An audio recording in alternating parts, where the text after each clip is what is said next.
அன்னைக்கு சரியா ஜனவரி 19, 2026 கடந்த 2 வாரத்துக்கு முன்னாடி தான் ஒரு வழக்கமான ஒரு நல்ல நாள் மாதிரி தான் உத்தரப்பிரதேச மாநில மக்களுக்கு அதை அமையணும்னு நினைச்சாங்க. முக்கியமா அதே மாநிலத்துல 8ஆம் மாவட்டத்துல கோட்வாலி போலீஸ் ஸ்டேஷன் லிமிட்ல வரக்கூடிய 12 வயது நேர்ந்த தேவான்ஷோடைய குடும்பமும் அடுத்து நடக்க போற விபரீதம் எதுவுமே தெரியாம பரபரப்பா காலை எழுந்ததுமே அவங்களுடைய வேலைகளை பார்க்க ஆரம்பிச்சாங்க. வேலைக்கு போகக்கூடியவங்க வேலைக்கு, ஸ்கூல் போகக்கூடியவங்க ஸ்கூலுக்கு அப்படின்னு சொல்லிட்டு தொடர்ந்து அந்த வீடே காலை நேரத்துல பரபரப்பா இருக்க செய்யுது. இந்த நேரத்துல தான் 5ஆம் வகுப்பு படிக்கிற தேவான்ஷு வீட்டை விட்டு கிளம்புறதுக்கு முன்னாடி தன்னுடைய அப்பா அம்மா கிட்ட, இன்னைக்கு எனக்கு ஸ்கூல் வந்து ஆஃப் டே தான், அதனால எப்போதும் போல ஈவினிங் பிக்கப் பண்ண வராம மதியமே என்ன பிக்கப் பண்ண வந்துருங்க அப்படின்னு சொல்லிட்டு தான் தன்னுடைய ஸ்கூல் பேக், லஞ்ச் பாக்ஸ்லாம் எடுத்துக்கிட்டு தன்னுடைய அப்பா கூட வண்டியில புறப்பட ஆரம்பிச்சிட்டாரு. அதுக்கப்புறம் அவர் சொன்ன மாதிரியே மதியம் 2 மணிக்கெல்லாம் பள்ளிக்கூடம் முடிஞ்சிருக்கு. நம்முடைய அப்பா அம்மா நம்ம அழைக்க வந்திருப்பாங்க அப்படின்னு சொல்லிட்டு வேக வேகமா கிளாஸ் ரூம்ல இருந்து வெளியில வந்து பார்க்கும்போது சுத்தி எங்க பார்த்தாலுமே அவங்க வீட்டுல இருந்து ஆள் வந்த மாதிரியான எந்த ஒரு தடயமும் இல்ல. இன்னொரு பக்கம் சக மாணவர்கள் எல்லாரையுமே அவங்க அப்பா அம்மாவோ சொந்தக்காரங்களோ அந்த ஸ்கூலுக்கு அழைக்கிறதுக்கு வந்துட்டாங்க. தேவான்ஷு மட்டும் நீண்ட நேரமா வெயிட் பண்ணி பார்த்துட்டு யாரும் வராததுனால சரி ஏதோ வேலையா இருக்காங்க போல அப்படின்னு நினைச்சு கோபத்தோடைய அந்த பையன் நடந்தபடியே வீட்டுக்கு வந்திருக்கான். கிட்டத்தட்ட ஒரு 18-20 நிமிஷம் கிட்ட நடந்தே அந்த பையன் வீட்டுக்கு வந்து ரொம்ப கோபமா தன்னுடைய ஷூவை கழட்டி, இன்னைக்கு எனக்கு ஆஃப் டேன்னு ஸ்கூல் தானே சொல்லிட்டு போனேன், என்னையே யாரும் பிக்கப் பண்ண வரல அப்படின்னு சொல்லிட்டு கோபமா ஷூவெல்லாம் கழட்டி வச்சுட்டு வீட்டுக்குள்ள நுழையிறான். அப்போ கிரவுண்ட் ஃப்ளோர்ல தாத்தா அவருடைய ரூம்ல வழக்கம் போல படுத்திருக்காரு. இன்னொரு பக்கம் தன்னுடைய அம்மாவையும் பாட்டியையும் அக்காவையும் கூப்பிட்டபடியே அந்த சிறுவன் ரொம்ப கோபத்தோட அந்த வீட்டுக்குள்ள நுழைஞ்சிருக்கான். அந்த நேரம்னு பார்த்து அந்த கிரவுண்ட் ஃப்ளோர்ல இருந்து எந்த ஒரு ரியாக்ஷனுமே வரல. இதனால அந்த பையன் என்ன நினைச்சிருக்கானா, ஃபர்ஸ்ட் ஃப்ளோர்ல இருக்கிற வீட்டுல இருப்பாங்கன்னு நினைச்சு அங்க போயிட்டு எதனால என்ன பிக்கப் பண்ண வரல அப்படின்னு கோபமா அந்த வீட்டுக்குள்ள நுழைஞ்சு வந்துகிட்டே இருந்த நேரத்துல தான் சடார்னு அங்க இருக்கிற ரூம்குள்ள பார்க்கும்போது அவனுடைய பேச்சு அப்படியே ஸ்டாப் ஆகி கண்ணு எல்லாம் விழி பிதுங்க ஆரம்பிச்சது. பயத்தோட உச்சிக்கே போனா அந்த 12 வயது சிறுவன் அடுத்து என்ன பண்றதுன்னு தெரியாம வேக வேகமா அந்த வீட்டுல இருந்து கீழே இறங்கி ஓடி வந்து வீட்டுக்கு வெளியில 2 வீடு தள்ளி ஒரு பெட்டி கடை மாதிரி இருக்கு. அந்த பெட்டி கடையில இருக்கக்கூடிய அங்கிள் வந்து இந்த ஃபேமிலிக்கு கொஞ்சம் க்ளோஸ் ரிலேட்டிவ்ங்கிறதுனால அவர்கிட்ட போயிட்டு பார்த்த விஷயத்த சொல்லலான்னு போயிருந்திருக்கான். பட் அந்த நேரம்னு பார்த்து அவருடைய மனைவி தான் அந்த இடத்துல இருந்திருக்காங்க. இதனால அவங்கள அழைச்சிட்டு வந்து ஃபர்ஸ்ட் ஃப்ளோருக்கு வந்து அந்த சிறுவன் பார்த்த காட்சியை பார்த்ததுமே அந்த பெண்மணியுமே பயங்கரமா பதட்டமாகி சம்பவ இடத்திலே கத்த ஆரம்பிச்சாங்க. இவங்க கத்துன கத்துல அக்கம் பக்கத்துல இருந்தவங்க எல்லாருமே வேக வேகமா அந்த வீட்டுக்குள்ள நுழைஞ்சு நடந்த சம்பவத்தை பார்க்கும்போது தான் இந்த சிறுவனுடைய அம்மா, பாட்டி, தாத்தா, அக்கா அப்படின்னு சொல்லிட்டு எல்லாருமே கொடூரமான முறையில ரத்த வெள்ளத்துல அந்த வீட்டுல இறந்து கிடக்குறாங்க. முக்கியமா ஃபர்ஸ்ட் ஃப்ளோர்ல வந்து இந்த பையனுடைய அம்மா, பாட்டி, அக்கா அப்படின்னு சொல்லிட்டு இந்த 3 பெண்களும் இறந்து கிடக்குறாங்க. கிரவுண்ட் ஃப்ளோர்ல தாத்தாவுடைய ரூம்ல அந்த தாத்தாவும் அதே மாதிரி கொடூரமான ரத்த காயத்தோட, அதுவும் தலையில தான் ரொம்ப ஆழமா காயம் இருந்திருக்கு. இது எல்லாத்தையுமே பார்த்த பொதுமக்களும், முக்கியமா அந்த பெட்டி கடையில இருந்து வந்த பெண்மணியும் உடனடியா போலீஸுக்கு சொல்லலான்னு ஒரு முடிவு எடுக்கிறாங்க. அட் த சேம் டைம் அந்த பெட்டி கடை பெண்மணி தன்னுடைய கணவருக்கு கால் பண்ணி நடந்த விஷயத்த சொல்லி நேராவும் வர சொல்லி பார்க்க வச்சதுக்கு பிறகுதான் அவர் போலீஸ் ஸ்டேஷனுக்கு தகவலையே கொடுத்திருந்திருக்காரு. அதன் பிறகு இந்த பையனுடைய அப்பாவான கமலுக்கும் இந்த பையனுடைய இன்னொரு அக்காவான லட்சுமிக்கும் தகவல் கொடுக்கலான்னு சொல்லிட்டு கால் பண்ணி பார்க்குறாங்க. அப்போ கமல் கிட்ட இருந்தும் லட்சுமி கிட்ட இருந்தும் எந்த ஒரு ரெஸ்பான்ஸுமே வரல.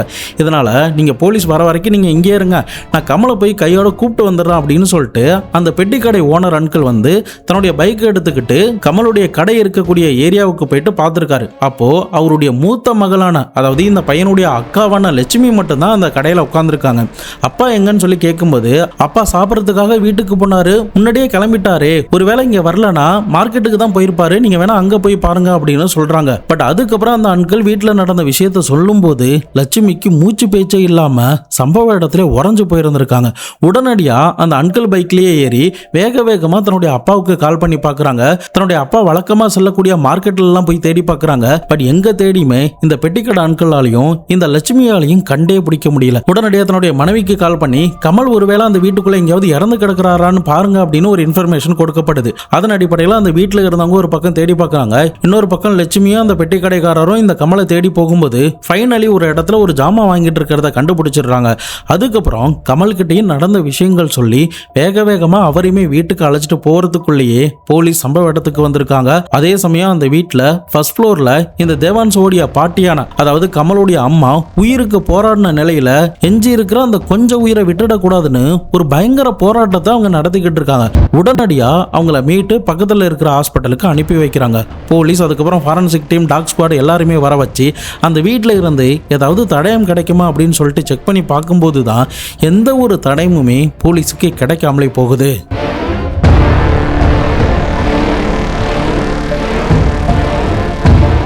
மறுபக்கம் ஹாஸ்பிட்டலுக்கு கொண்டு போகப்பட்ட இந்த தேவான்ஸோடைய பாட்டியும் 10 நிமிஷத்திலேயே இறந்து போயிருந்திருக்காங்க. அன்னைக்கு அந்த வீட்டில் இவ்வளோ பெரிய கொடூரத்தை நடத்தினது யாரா இருக்கும்? எதனால இந்த 4 பேரையும் இந்த அளவுக்கு கொடூரமான முறையில் கொலை பண்ணணும்? அப்படி இவங்க என்ன தப்பு பண்ணாங்க? இவங்க மேல யாருக்கு இந்த அளவுக்கு கோபம் இருந்துச்சு? கடந்த 2 வாரத்துக்கு முன்னாடி வட இந்தியாவையே புரட்டி போட்ட ஒரு கொடூரமான ஒரு மிருகத்தனமான சம்பவத்தை பத்தி தான் இன்னைக்கான வீடியோல பார்க்க போறோம். இந்த சம்பவத்தை பத்தி கண்டிப்பா எல்லாரும் தெரிஞ்சுக்கணும்னு தான் நான் சொல்லுவேன். ஸோ அதனால எந்த இடத்துலையுமே ஸ்கிப் பண்ணாம நான் சொல்ற இன்ஃபர்மேஷனை அப்படியே கண்ணை மூடிட்டு கேட்டுட்டு வாங்க. நான் உங்கள் Babu Shankar. Welcome to Babu Shankar files.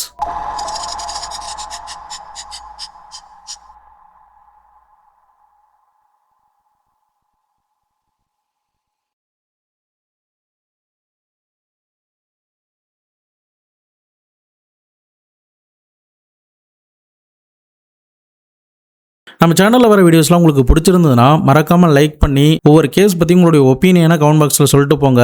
அப்போ தான் நம்முடைய கிரைம் ஜானர் பார்க்குற ஒரிஜினல் ஆடியன்ஸுக்கு நம்முடைய வீடியோஸ்லாம் போய் ரெக்கமெண்டில் போகும். ஸோ எங்களுக்கு அது ஒரு பெரிய பாசிட்டிவாக இருக்கும். ஸோ மறக்காமல் எனக்காக லைக் அண்ட் கமெண்ட் பண்ணுங்கள். சப்ஸ்கிரைப் பண்ணாமல் யாராவது பார்த்துக்கிட்டு இருந்தீங்கன்னா மறக்காமல் சப்ஸ்கிரைபும் பண்ணிவிடுங்க.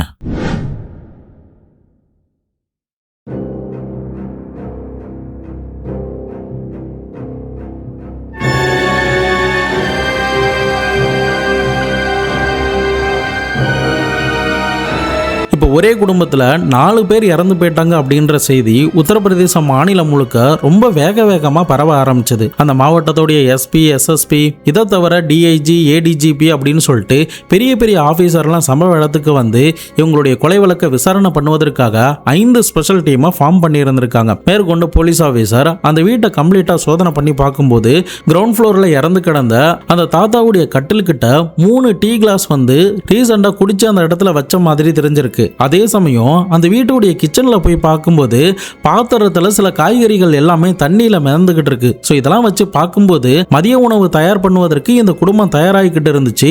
அந்த நேரத்தில் தான் யாரோ கெஸ்ட் வந்திருக்காங்க. அவங்க யாராவது இவங்களை கொலை பண்ணியிருப்பாங்களோ அப்படின்ற ஆங்கிள் போலீஸ் அந்த விசாரணையை தொடங்க ஆரம்பிச்சாங்க. மேற்கொண்டு அந்த கில்லர் எந்த வழியா அந்த வீட்டுக்குள்ள உள்ள வந்தா, எந்த வழியா வீட்டை விட்டு வெளியில போனா அப்படிங்கிறத கண்டுபிடிச்சாக்கணும். இதனால அந்த வீட்டோடைய விண்டோ, அந்த வீட்டோடைய பால்கனி, மொட்டை மாடி அப்படின்னு சொல்லிட்டு எல்லா இடத்தையுமே ஒன்று விடாமல் செக் பண்ணி பார்க்குறாங்க. அப்படி செக் பண்ணி பார்த்ததுல ஃபோர்ஸ் பண்ணி ஏதாவது ஒரு பொருளை உடைச்சிட்டு உள்ளே வந்த மாதிரியான எந்த ஒரு தடயமுமே தெரியவே இல்லை. ஆக மொத்தம் இந்த வீட்டுக்குள்ளே இறந்து போன இந்த 4 பேருக்கும் யாரோ தெரிஞ்ச நபர் தான் இங்கே வீட்டுக்குள்ளே நுழைஞ்சிருக்காங்க. அவங்க தான் இவங்களை கொலை பண்ணியிருப்பாங்க அப்படின்ற ஒரு முடிவுக்கு போலீஸ் ஆரம்ப கட்டத்தில் வர ஆரம்பிச்சாங்க. இதை தவிர அந்த ஃபேமிலியோடைய பேக்ரவுண்டையும் ஒரு பக்கம் விசாரணை பண்ணும்போது தான் சில முக்கியமான விஷயங்கள்லாம் தெரிய வர ஆரம்பிச்சது. அடுத்தடுத்த விசாரணையில் என்னென்னலாம் தெரிய வந்துச்சு அப்படிங்கிறத நம்ம அறிஞ்சிக்கிறதுக்கு முன்னாடி இந்த இறந்து போனவங்க யாராரு, அவங்களுடைய ஃபேமிலியில் யாராரு இருந்தால் அவங்களுடைய கடைசி நிமிடங்கள்லாம் எப்படி இருந்துச்சு அப்படிங்கிறத டீட்டெயிலாக நம்ம இப்போ பார்க்கலாம்.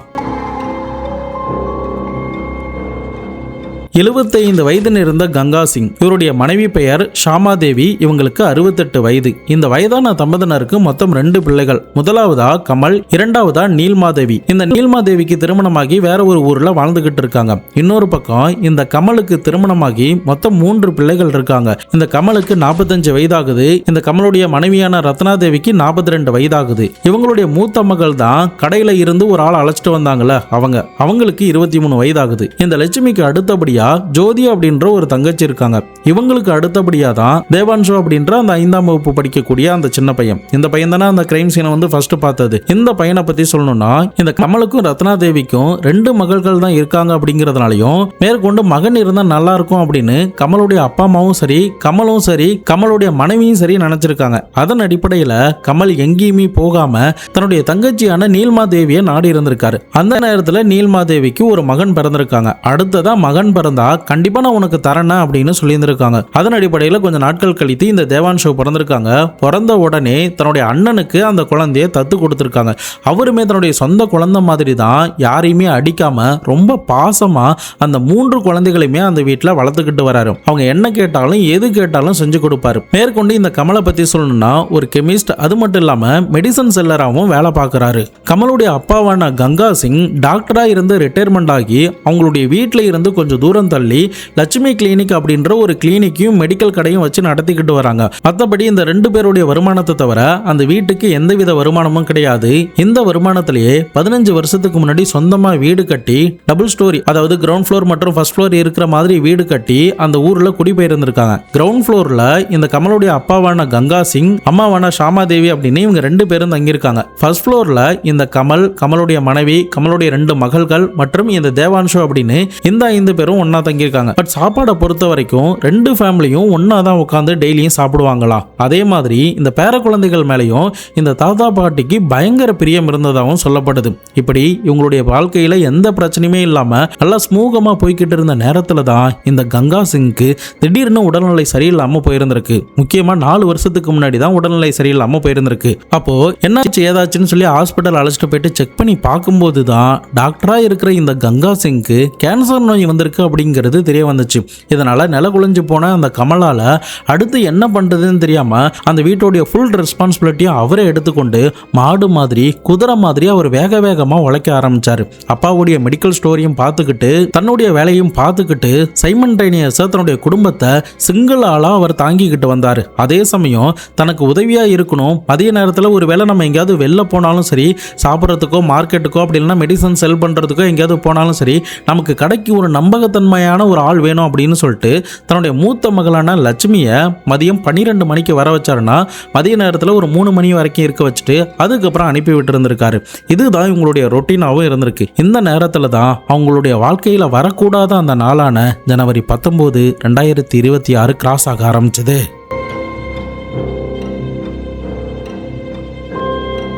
போலீஸ் ஆஃபீஸர் அடுத்த கட்ட விசாரணையா அந்த ஏரியாவை சுத்தி இருக்கிற சிசிடிவியை ஒன்னா கலெக்ட் பண்ண ஆரம்பிச்சாங்க. இன்னொரு டீம் அந்த வீட்டுல உயிரோட இருக்கிற லட்சுமி மற்றும் கமல் கிட்ட ஒரு பக்கம் விசாரணையை ஸ்டார்ட் பண்றாங்க. அதே சமயம் அந்த குடும்பத்தார்களுடைய சொந்தக்காரங்க, அக்கம் பக்கத்துல இருக்கிற ஆட்கள் அப்படின்னு சொல்லிட்டு எல்லாருக்கிட்டயுமே தங்களுடைய முதற்கட்ட விசாரணையை நடத்துறாங்க. இதை பேசிக்கா எல்லா கேஸ்லயுமே போலீஸ் ஆஃபீஸர் பண்ணுவாங்க தான். அப்படி ஒவ்வொருத்தரா விசாரணை பண்ணும்போது இவங்க குடும்பத்துக்குள்ளேயும் எந்த பிரச்சனையும் இல்லை, இவங்களுக்குன்னு எதிரிகள் அப்படின்னு சொல்லிட்டு யாருமே இல்லை அப்படிங்கிறது தெரிய வந்துச்சு.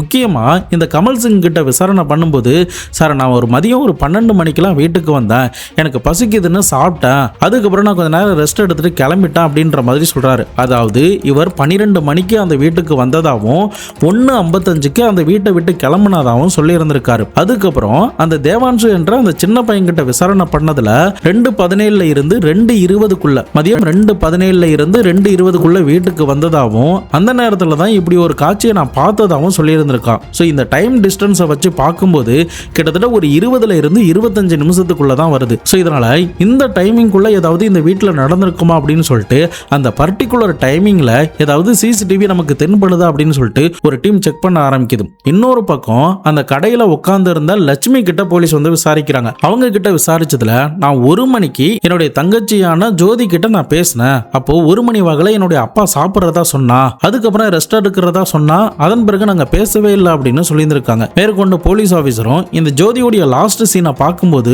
1:20ன்னு காட்டியிருந்திருக்கு. ஆக மொத்தம் 1:20 இருந்து 2:20 வரைக்கும், அதாவது இடைப்பட்ட இந்த 1 மணி நேரம் மட்டும்தான் போலீஸுக்கு மர்மமாவே இருக்கு. அதே சமயம் போலீஸ் உள்ளூர்வாசிகளை விசாரணை பண்ணப்போ, அதாவது முக்கியமா கமலுடைய அப்பாவான கங்கா சிங்கோடைய கேங் இருப்பாங்கல்ல, அவங்களுடைய வயதுக்கு ஏற்ற மாதிரியான ஒரு ஃப்ரெண்ட்ஸ் இருப்பாங்கல்ல, அந்த ஃப்ரெண்ட்ஸ் கிட்ட போயிட்டு விசாரணை பண்ணும்போது சில முக்கியமான விஷயங்கள் எல்லாமே தென்பட ஆரம்பிச்சது. அதே சமயம் போலீஸ் அந்த வீட்டை செக் பண்ணி பார்த்தப்போ கங்கா சிங், அதாவது கமலுடைய அப்பாவுடைய ரூம்ல 3 எம்டி கிளாஸ் டீ கிளாஸ் இருந்துச்சுன்னு சொன்னால, அது கூட ரீசெண்டா தான் யாரோ குடிச்ச மாதிரி தெரியுது. அதே சமயம் அவங்களுடைய வீட்டுடைய கிச்சனை போலீஸ் செக் பண்ணி பார்த்தப்போ காய்கறி எல்லாம் தண்ணியில மிதந்து இருந்துச்சு.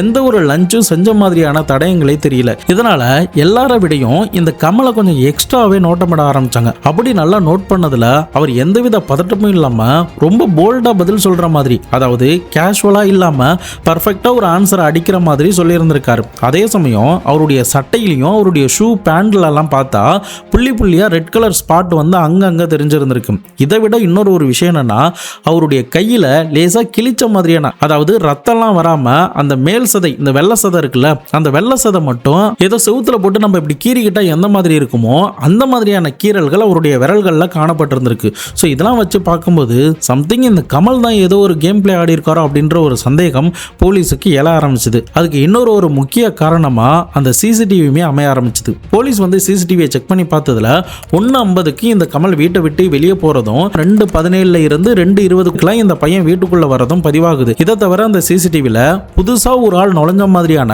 எந்த ஒரு தடயமும் தெரியவே இல்லை. அதே சமயம் மாடியில இருக்கிற கேட்டு கூட உள்பக்கமாக தான் தாப்பா போட்டிருந்திருக்கு. வேற ஒருத்தர் வெளியில இருந்து மாடிப்படி வழியா வீட்டுக்குள்ள வந்த மாதிரியான எந்த தடயமும் இல்லை. ஸோ ஆக மொத்தம் கமல் தான் குற்றவாளி அப்படின்னு சொல்லிட்டு இமிடியேட்டா போலீஸ் கமலை கைது பண்ணி விசாரணை பண்ண ஆரம்பிச்சாங்க. அப்போதான் போலீஸ் கேட்கிற கேள்விகளுக்கு பதில் சொல்ல முடியாம சுக்குநூறா உடஞ்சு போய் நடந்த விஷயங்கள் எல்லாத்தையுமே ஒன்னா சொல்லியிருந்திருக்காரு. அப்படி கமல் சொல்லி முடிச்ச அந்த கன்ஃபெஷனை நம்ம கேட்டா ஒரு நிமிஷம் கமலுக்கு தான் நம்ம சப்போர்ட் பண்ணுவோமா அப்படின்ற மாதிரி தோணும். ஏன்னா கமல் சொல்ற அந்த ரீசன் வந்து ஏதோ ஏத்துக்கிற மாதிரி தான் எல்லாருக்கும் இருந்துச்சு. அன்னைக்கு அந்த வீட்டில் என்ன நடந்துச்சு, கமலுடைய கன்ஃபெஷன் என்ன அப்படிங்கிறத டீட்டெயிலா ஒன்று விடாம இப்ப நம்ம பார்க்கலாம். நான் ஏற்கனவே சொன்ன மாதிரி கமலுக்கு வந்து 2 மகள்கள். முதல் மகள் தான் லட்சுமி. அவங்க தான் வந்து கடைக்கு வந்து இந்த கமலுக்கு உதவி பண்ணுவாங்க. 2வது மகள் வந்து ஜோதி. இந்த ஜோதிக்கு இந்த கொலை நடப்பதற்கு அடுத்த 20 நாள்ல கல்யாணம். இந்த ஜோதி வந்து நொய்டால எம்ஏ படிச்சு முடிச்சுட்டு அங்கிருந்து சில டியூஷன்லாம் நடத்திருக்காங்க.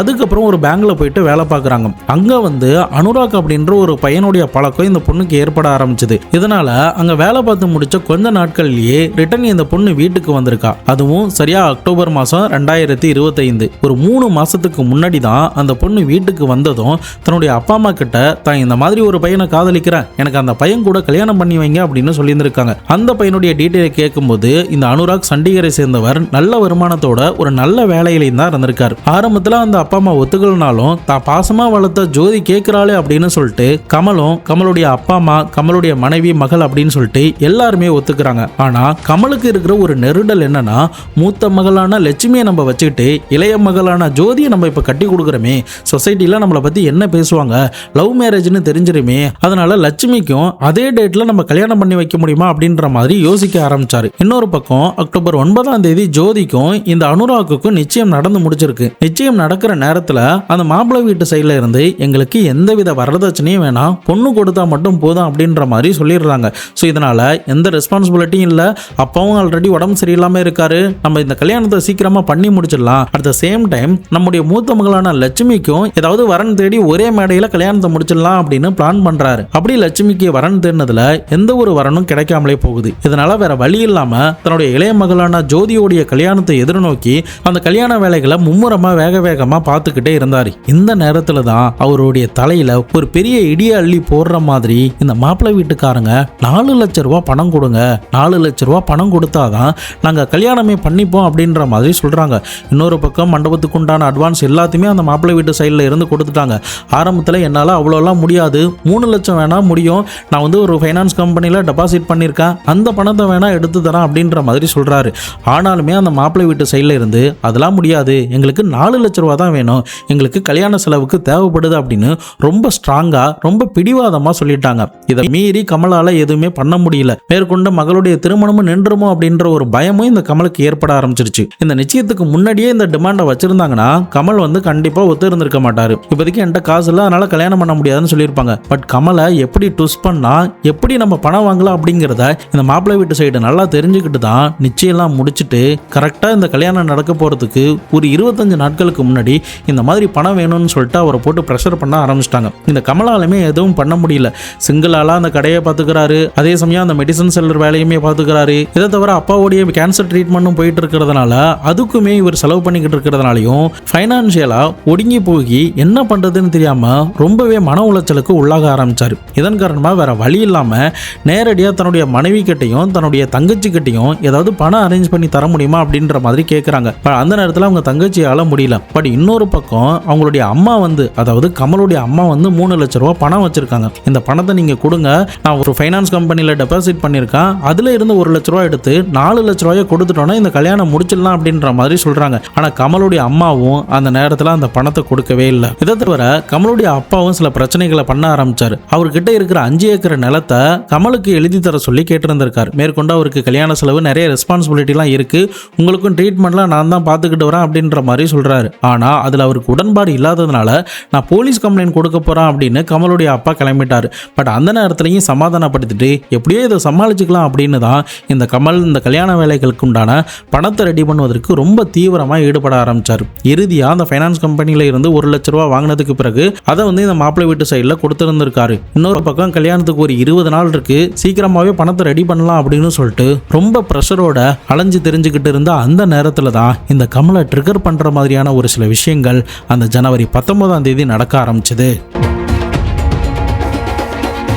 மூத்த மகளை வழக்கம் போல சீக்கிரமா வர சொல்லிட்டு மதியம் சாப்பிட்றதுக்காக இந்த கமல் வீட்டுக்கு போயிருந்திருக்காரு. அப்போ ரத்னாதேவி, அதாவது இந்த கமலுடைய மனைவி, ரொம்ப கேவலமா திட்ட ஆரம்பிச்சிட்டாங்க. பணம் ரெடி பண்ணிட்டீங்களா இல்லையா, பணம் ரெடி பண்ணாம இன்னும் என்ன பண்ணிக்கிட்டு இருக்கீங்க, நீலாம் ஒரு ஆம்பளையா அப்படின்ற மாதிரி இந்த கமலை ட்ரிகர் பண்ண ஆரம்பிச்சிட்டாங்க. இதனால பயங்கரமான ஒரு சண்டை அந்த கணவன் மனைவி 2 பேருக்குள்ளேயும் அந்த இடத்துல ஏற்பட ஆரம்பிச்சது. சாப்பிட்டுக்கிட்டு இருந்தா தட்டுக்கிட்டு எல்லாமே பறந்துருக்கு. அதே சமயம் தன்னுடைய மனைவியோடைய கழுத்தை பிடிச்சி பயங்கரமா அடிச்சிருக்காரு. சத்தம் கேட்டு கீழே இருந்து இந்த கமலுடைய அம்மாவும் மாடிக்கு வந்திருக்காங்க. அவங்க இந்த சண்டையை விளக்கியிருந்தாங்கன்னா அந்த பிரச்சனை அதோட முடிஞ்சிருக்கும். பட் அவங்களுமே கமலை கார்னர் பண்ணி ரொம்ப கேவலமா திட்டினதுனால பயங்கர ஆத்திரமாகி என்ன பண்றதுன்னு தெரியாம மாடிக்கு போயிட்டு தன்னுடைய கோபத்தை தணிக்கலாம் அப்படின்னு தான் அந்த நேரத்தில் நினைச்சிருக்காரு. பட் அந்த நேரம்னு பார்த்து அந்த மொட்டை மாடியில வீடு கட்ட பயன்படுத்துற கல் இருந்ததுனால அதை பார்த்ததும் அவருடைய மைண்ட்ல ஏதோ ஸ்ட்ரைக் ஆக ஆரம்பிக்குது. உடனடியா அந்த கல்லை எடுத்துக்கிட்டு வேக வேகமா கீழே கொடூரமான முறையில தன்னுடைய மனைவியோடைய தலையிலையும் அம்மாவுடைய தலையிலையும் ரொம்ப வேகமா ஆக்ரோஷமா அடிக்க ஆரம்பிச்சாரு. இதை தவிர போன் நோண்டிக்கிட்டு இருந்த அந்த கல்யாண பொண்ணான ஜோதியும் சம்பவ இடத்துக்கு வந்துடுறாங்க. அவங்களையுமே அதே மாதிரி கொடூரமான முறையில தலையில கல்லை போட்டு அடிச்சு கொலை பண்ணியிருந்திருக்காரு. பதட்டத்திலையும் கோவத்திலையும் அவ்வளோ ஆத்திரத்திலையும் இந்த கொடூரமான சம்பவத்தை பண்ணி முடிக்கிறாரு. அதே சமயம் மீதம் இருக்கிறது அப்பா மட்டும்தான். அப்பாவும் நம்மள ரொம்ப கேவலமா ட்ரீட் பண்றாரு, அவரும் நம்மளுடைய நிலைமையை புரிஞ்சுக்க மாட்டாரு அப்படின்னு சொல்லிட்டு ஆதங்கப்பட்டு வேதனைப்பட்டு பெட்டில் படுத்திருந்த தன்னுடைய அப்பாவையும் அதே மாதிரி கல்லாலியா அடிச்சு கொலை பண்ணியிருந்திருக்காரு. எந்த அளவுக்கு ஒரு மனுஷன் ட்ரிகர் ஆகியிருந்தா, ஒரு வெறுப்பு அடைஞ்சிருந்தா, தன்னுடைய குடும்பம்னு கூட பார்க்காம தான் கஷ்டத்தில் இருக்கோங்கிறத புரிஞ்சுக்காம நம்மளை இப்படி பேசிட்டாங்களே அப்படின்ற ஒரு கோபமும் ஒரு வருத்தமும் தான் அவர் அன்னைக்கு ஒரு செகண்ட் மிருகமாக மாற்றி இந்த 4 பேரையும் அவருடைய கோபத்துக்கு இரையாக்கி இருக்குன்னு தான் சொல்லி ஆகணும். போலீஸோடைய சோதனையில் வீட்டை பார்த்தப்போ மதியம் சமைக்காத மாதிரி தானே இருந்துச்சு அப்படின்னு சொன்னல. அதுக்கான காரணம் என்னன்னா, இந்த கமல் மதியம் ஒரு 12 மணிக்கெல்லாம் வீட்டுக்கு சாப்பிட வந்துட்டாரு. மதிய சாப்பாடு அப்பதான் தயாராகிறதுக்கு ரெடி ஆகிக்கிட்டு இருந்தாங்க. இதனால கால நேர சாப்பாட்டை தான் இந்த கமலுக்கு கொடுத்துருந்தாங்க. அது சாப்பிடும்போது தான் இந்த பிரச்சனைகள்லாம் ஏற்பட்டு இருந்திருக்கு. இன்னொரு பக்கம் அந்த கங்கா சிங்கோடைய ரூம்ல ஒரு 3 டீ கப் இருந்துச்சுன்னு சொன்னல. அதுக்கான காரணம் என்னன்னா, அவருக்கு உடல்நிலை சரியில்லாததுனால அவரை பார்க்கறதுக்காக சில பேர் அந்த நேரத்தில் வந்திருக்காங்க. அவங்க ஒரு 10-11 மணிக்கு அவங்களுக்கு கொடுக்கப்பட்ட டீ தான் அப்படிங்கிறது பின் நாட்களில் தெரிய வர ஆரம்பிச்சது. தொடர்ந்து போலீஸ் ஆபீசர் கமலுடைய இந்த ஸ்டேட்மெண்ட்டை கேட்டுட்டு கமல் மேல ஒரு பக்கம் ஆத்திரப்பட்டாலும் கமலுடைய பாயிண்ட் ஆஃப் வியூல இருந்து பார்க்கும்போது அவனுடைய ஆத்திரமும் கோபமும் சரியா தான் இருக்கு போல அப்படின்னு ஒரு செகண்டே போலீஸ் அதிகாரிகளுக்கு தோண வச்சது. பட் சட்டத்தின் முன்னாடி அதெல்லாம் எதுவுமே எடுபடாதுங்கிறதுனால இமிடியேட்டா கமல் மேல எஃப்ஐஆர் பதிவு பண்ணி அடுத்த நாள் கோர்ட்ல ஆஜர் பண்ணி சிறையிலுமே அடைச்சிருக்காங்க. நம்ம இன்ஸ்டாகிராம் ரீல்ஸ்லாம் எஸ்ஜே சூர்யா பேசக்கூடிய இரவி படத்தில் வரக்கூடிய ஆண்களை பற்றின சில வசனங்களை நம்ம கேட்டிருப்போம். ஆண்னா நெடில், எவ்வளோ பெருமை, எவ்வளோ கர்வமாக இருந்திருக்கும். ஆனால் ஆண்கள் எந்த மாதிரிலாம் கஷ்டப்படுறாங்க, எந்த மாதிரிலாம் மன உளைச்சலுக்கு உள்ளாகிறாங்க அப்படிங்கிறதையும் சேர்த்து மெர்ஜ் பண்ணி சில ரீல்ஸ்லாம் நம்ம பார்த்துருப்போம். ஸோ இந்த கேஸை படித்ததுமே எனக்கு அந்த மாதிரியான ரீல்ஸ் தான் ஞாபகம் வர ஆரம்பிச்சது. ஏன்னா இந்த கமல் உண்மையாகவே தன்னுடைய குடும்பத்துக்காக பயங்கரமாக பாடுபட்டுக்கிட்டு இருந்தார். சிங்கிள் ஆளாக தன்னுடைய அப்பாவையும் பார்த்துக்கிட்டு மகளுக்கும் மேரேஜும் பண்ணணும் அப்படின்னு ரொம்ப பிரஷரோட தான் எல்லா அப்பா மாதிரியும் சக அப்பா மாதிரியும் தான் அவர் செயல்பட்டுக்கிட்டு இருந்தாரு. பட் இதை தவிர வீட்டில் இருக்கிற ஆட்களை புரிஞ்சுக்காம, வீட்டில் இருக்கிற அப்பா அம்மாவுமே காசு வச்சுக்கிட்டு கொடுக்காம, தன்னுடைய மகன் வெளியில கஷ்டப்படுறானே, கடன் வாங்குறானே அப்படிங்கிறத கூட புரிஞ்சுக்காம அந்த கஷ்டப்படுற நேரத்தில் அந்த காசை கொடுத்து உதவி பண்ணாததுனாலையும், தன்னுடைய மகனை ரொம்ப இழிவா பேசினதுனாலையும் அந்த வார்த்தைகள் ஒவ்வொன்றும் இந்த கமலை எந்த அளவுக்கு நோகடிச்சிருக்கும் அப்படிங்கிறத யோசிச்சு பாருங்க. வீட்டில் இருக்கிறவங்களே நமக்கு சப்போர்ட் பண்ணலையே, நமக்கு உதவி பண்ண ஆள் இல்லையா அப்படின்ற ஒரு உணர்வு தான் அவரை போட்டு தினம் சாகடிச்சு மொத்த குடும்பத்து மேலேயும் கோபத்தை திருப்பி ஒரு 5 நிமிஷம் அவனை அரக்கனா மாத்தினதுமே எவ்வளவு பெரிய விபரீதத்தை அந்த குடும்பத்துக்கு அவர் பண்ணியிருப்பாருன்னு யோசிச்சு பாருங்க. அவர் போலீஸ்கிட்ட மேற்கொண்டு என்ன சொல்கிறாருன்னா, என்னுடைய பிள்ளைகளை நான் அடித்தது கூட கிடையாது, நான் குடும்பத்து மேலே அவ்வளோ பாசமாக இருந்தேன், ஆனால் அவங்க என்னை புரிஞ்சுக்காததுனாலையும் என்னை ரொம்ப ட்ரிகர் பண்ணாதனாலையும் தான் நான் அவங்கள அடித்தேன் அப்படின்ற மாதிரி சொல்கிறாங்க. இந்த கமல் மாதிரி தான் இந்தியாவில் இருக்கிற மெஜாரிட்டியான சக அப்பாக்கள் தங்களுடைய பிள்ளைகளுக்காகவும் தங்களுடைய குடும்பத்துக்காகவும் அயராது தன்னுடைய சுய விருப்பம் ஆசை அப்படின்னு எதையுமே பார்க்காம தான் சம்பாதிக்கிற அனைத்துமே தன்னுடைய குடும்பத்துக்கும் தன்னுடைய பிள்ளைங்களுக்கும் தான் கிடைக்கணும்னு நினைக்கிற ஒரு அற்புதமான பிறவி தான் இந்த ஆண் பிறவின்னு நான் சொல்லுவேன். 1-2 பேர் அங்கங்க தப்பு பண்றவங்களாம் இருக்காங்க தான், ஆனா ஜெனியூனா இந்த மாதிரி கஷ்டப்படுற எத்தனையோ ஆண்கள் எத்தனையோ அப்பாக்கள் இன்னமும் உங்களை சுத்தி தான் இருப்பாங்க. ஸோ அவங்கள எந்த விதத்திலையும் இந்த மாதிரி நோகடிக்காம அவங்கள புரிஞ்சுக்கிட்டு அவங்களுக்கு ஆறுதலா இருக்கணுமே தவிர நீங்களே போயிட்டு அவங்கள இழிவா பேசிடவே கூடாது. பெண்கள் அவங்களுக்கு நடக்கிற விஷயத்தையோ அவங்களுக்கு கஷ்டத்தையோ ஈஸியா ஒரு ஆள்கிட்ட சொல்லி ஷேர் பண்ணி அந்த ப்ரெஷரை ரிலீஸ் பண்ணிடுவாங்க. ஆனா மெஜாரிட்டியான ஆண்கள் அதை எதையுமே பண்ண மாட்டாங்க. கமலுமே அப்படிதான். அவருக்கு இருக்கிற பிரச்சனையை சரியா வீட்டில் உட்காந்து பேசாம தனக்குள்ளேயே வச்சுக்கிட்டு அதை போட்டு அமுக்கி அமுக்கி வச்சிருந்து ஒரு நாள் வெடிக்கும் போது தான் இந்த பூதாகரமான விஷயமே அவரை அறியாமலே இது நடந்திருக்கு. என்னதான் கமல் பக்கம் நியாயம் இருக்கிற மாதிரியே நமக்கு தோணினாலும் கொலை என்னைக்குமே ஒரு நிரந்தர தீர்வை கொடுக்காது. அவர் கொலை பண்ணது என்னைக்கா இருந்தாலும் தப்பு தான். மேற்கொண்டு இந்த கொலையோடைய ஆரம்ப புள்ளியா நான் பார்க்குற ஒரு விஷயம் என்னன்னா, மாப்பிள்ளை வீட்டு சைடு எந்தவித காசும் வேணாம் எந்தவித வரதட்சணையும் வேணாம் அப்படின்னு சொல்லி கல்யாணம் பண்ணிக்கிறோன்னு சொல்லி ஏமாத்தி கிட்டத்தட்ட கல்யாணம் நெருங்க போற நேரத்தில் 4 லட்ச ரூபா பணம் வேணும் அப்படின்னு சடனா கேட்டா எவ்வளவு பெரிய கேவலமான ஒரு விஷயம்னு பார்த்துக்கோங்க. என்னைய கேட்டா அந்த மாப்பிள்ளை வீட்டு சைடுமே இவருடைய இந்த கோபத்துக்கும் இவர் பண்ண அந்த தப்புக்கும் ஒரு மூல காரணம் அவங்க தான் நான் சொல்லுவேன். ஒரு மனிதன் கோபத்தை கட்டுப்படுத்தலைன்னா அவன் எந்த மாதிரிலாம் மாறுறான், என்னென்னலாம் ஆகுறான், அவனை என்னென்னலாம் பண்ண வைக்குது அப்படிங்கிறத நிச்சயமா இந்த சம்பவத்தின் மூலமா நம்மளால தெரிஞ்சுக்க முடியும். கமலுடைய அந்த கோபம் அவனையுமே பாதிக்க வச்சு இப்போதைக்கு ஒரு நிம்மதியை இழந்து ஜெயில் வாழ்க்கையை அனுபவிக்க வேண்டிய ஒரு சுச்சுவேஷனுக்கு தள்ளப்பட்டிருக்காரு. இதை தவிர கமலுடைய மூத்த மகள் லட்சுமி, மகன் தேவான்சு அப்படின்னு சொல்லிட்டு எல்லாருமே ஃபேமிலியே இல்லாம இப்ப தனிமையில யாருடைய வளர்ப்புலையோ வளர போறாங்க.